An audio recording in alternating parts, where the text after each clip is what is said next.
नमस्कार मित्रों, यूएनएससी में अफगानिस्तान में हिंसा की निंदा वाले प्रस्ताव पर रूस और चीन को वीटो न करने के लिए राजी करना भारत की बहुत बड़ी उपलब्धि है।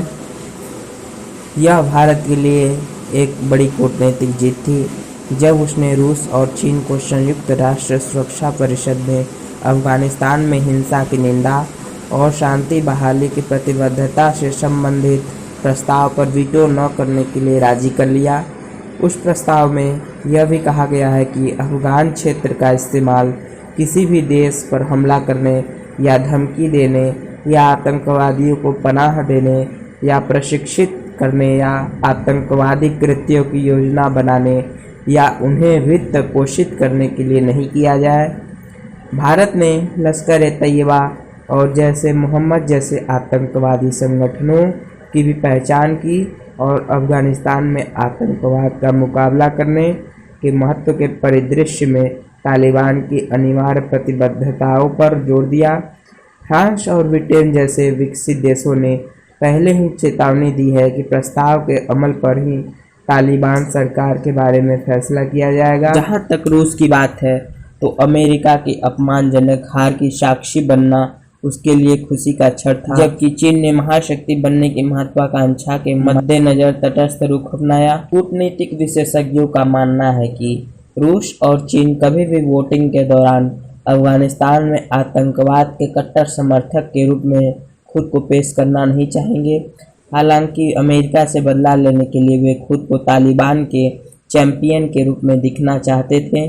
चीन तालिबान के बारे में कुछ अच्छी बातें कह रहा है और सधे हुए लहजे में उम्मीद जता रहा है कि तालिबान उदार और विवेकपूर्ण घरेलू और विदेशी नीतियों का पालन करेंगे, सभी प्रकार की आतंकवादी ताकतों के खिलाफ लड़ेंगे, अन्य देशों के साथ सद्भाव से रहने का प्रयास करेंगे और इसके अलावा अफगान नागरिकों एवं अंतर्राष्ट्रीय समुदायों की आकांक्षाएं पूरी करेंगे। खुले तौर पर चीन के प्रति आभार व्यक्त करते हुए तालिबान ने यह स्पष्ट कर दिया है कि वे चीन की वन बेल्ट वन रोड पहल का समर्थन करते हैं। तालिबान चीन को अपना सबसे महत्वपूर्ण भागीदार मान रहे हैं।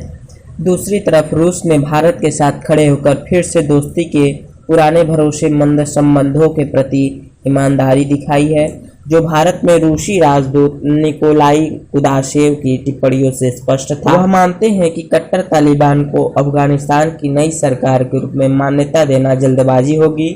अफगानिस्तान के संबंध में मास्को की स्थिति नई दिल्ली के बहुत करीब है, क्योंकि रूस और भारत दोनों अफगान स्वामित्व वाली सरकार चाहते हैं। विश्लेषकों का मानना है कि यूएनएससी में रूस और चीन के अप्रत्याशित रुख को देखते हुए पाकिस्तान का जश्न फिलहाल थम गया है, क्योंकि आतंकवाद से संबंधित इस तरह का घटनाक्रम उसके खिलाफ जाता है, खासकर इसलिए कि उसे संयुक्त राष्ट्र द्वारा नामित आतंकवादियों को पनाह देने के लिए जाना जाता है। भारत इस हकीकत से अवगत है कि तालिबान द्वारा अफगानिस्तान में सरकार बनाने के बाद अब प्रत्येक राष्ट्र को उनसे निपटना होगा। इसी कारण पिछले दरवाजे से कूटनीतिक वार्ता का रास्ता खोला गया है।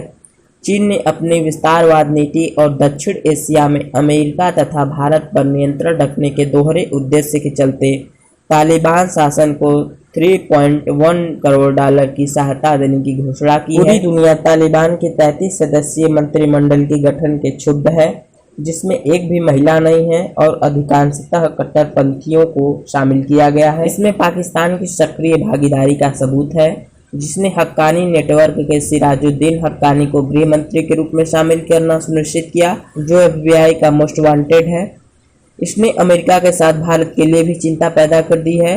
विश्लेषकों को कश्मीर में हिंसा बढ़ाने में उनकी भावी भूमिका को लेकर अंदेशा है, जो पाकिस्तान के इशारे पर होगा। तो आज का वीडियो ये तो समाप्त होता है। जय हिंद।